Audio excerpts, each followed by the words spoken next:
Hello, friends.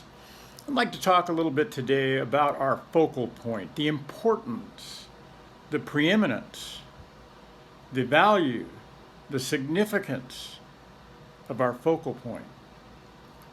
Um, in Mark chapter 4, verses 24 and 25, it simply says this: And he said unto them, Take heed what ye hear.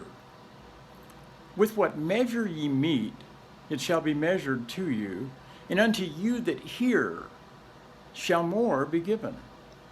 For he that hath, to him shall be given, and he that hath not, from him shall be taken, even that which he hath. So here we see that the more focused we are upon whatever it is that is our focal point,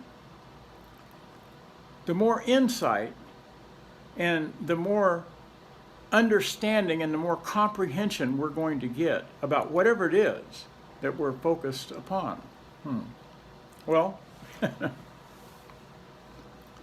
what are you focused upon?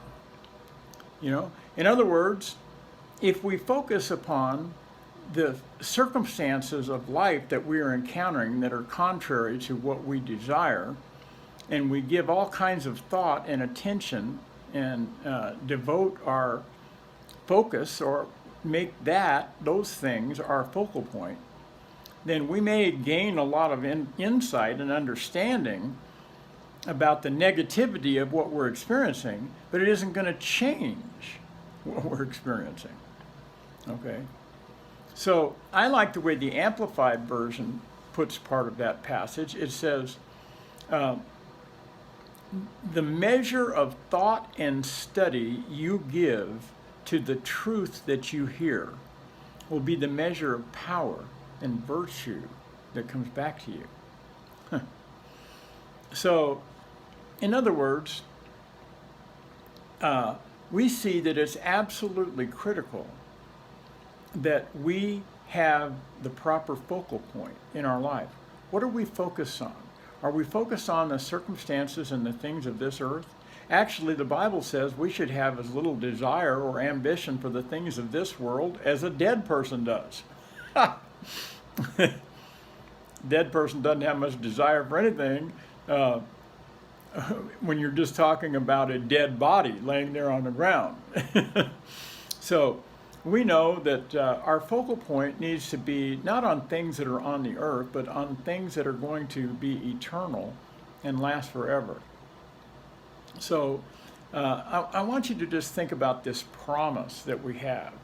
If you want to understand the value and the significance of the promise that we have of what will happen if we choose to focus our intention in the right place, then you don't have to look any further than Psalms chapter 1, verses 1 through 3, where it says, Blessed is the man that walketh not in the counsel of the ungodly, nor standeth in the way of sinners, nor sitteth in the seat of the scornful. But his delight is in the law of the Lord, and in his law doth he meditate day and night. And he shall be like a tree planted by the rivers of water, that bringeth forth his fruit in his season. His leaf also shall not wither, and whatsoever he doeth shall prosper. Well, you want a promise to hang on to in troubled times? There's a good one right there. What needs to be our focal point? Our focal point needs to be the wonderful words of life that God has given us that have the power to transform negative circumstances into delightful gardens of opportunity. That's what we want for you. God bless you. Have a great week.